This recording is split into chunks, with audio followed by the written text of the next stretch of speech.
Chapter 1. The Car Ride. There was a rhythm in my fists. Pop, pop. It told a story. Pop, pop. Everybody thought they knew the story. They'd seen it before. He'll get over it. It's a phase. Give him space. But they only knew fragments. They didn't want to hear the rest. Oh, you do? Well, what if I told you that I went to war over my dead best friend's glowing journal? Or that I battled monsters, big and small, with powers I didn't know I had, with gods I didn't know existed? Would you believe me? Nah, you wouldn't. You got your own problems. You don't want to hear about my struggles, right? Oh, you do?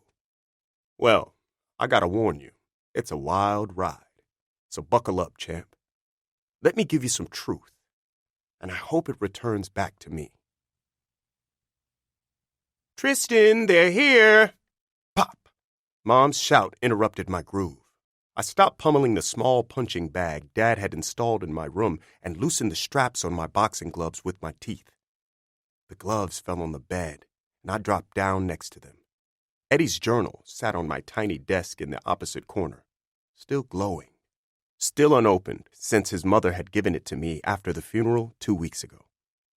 My room was so small I could have reached out and grabbed a leather book, but that would mean dealing with it, and who deals with their problems by choice? Pfft, not me. Tristan Strong, my dad yelled from down the hall. I hated that name. It made me appear to be something I'm not. My name should have been Tristan Coward or Tristan Failure or Tristan Fake. Maybe Tristan, how could you lose your first boxing match? Anything but Tristan Strong.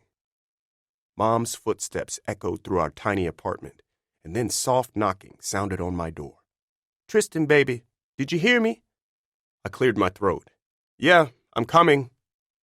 The door opened and Mom peeked in. She was still wearing the Team Strong t-shirt from last night. I don't think any of us had gotten much sleep after we came back from my first bout. I stayed up nursing my pride. The only thing I really injured. My little fan club, Dad, Mom, and my grandparents on Dad's side had tried to cheer me up, but I could see the disappointment written on everyone's faces. So I pretended to go to bed while they held whispered discussions into the wee hours of the morning. And now it was dawn. Time to get this show on the road.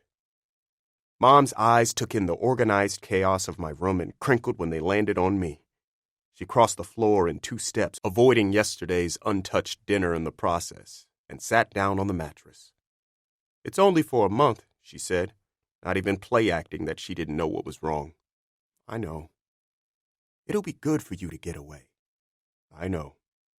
She rubbed my head, then pulled me into a hug. The grief counselor said it would be good to get a change of scenery, some fresh air, work around the farm. Who knows? Maybe you'll find out you were meant to work the land. I shrugged. The only thing I was sure of was that I wasn't meant to be a boxer, despite what Dad and Granddad thought.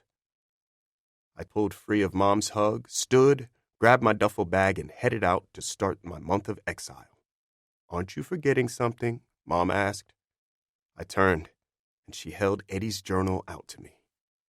Her hand and wrist were bathed in the emerald green glow that was coming from the cover. But like everyone else I'd shown the journal to, she didn't notice any strange light. Mom mistook my confused frown for apprehension as she slipped the book into my bag. He wanted you to have it, Tristan. I know it's tough, but try to read it when you can, okay?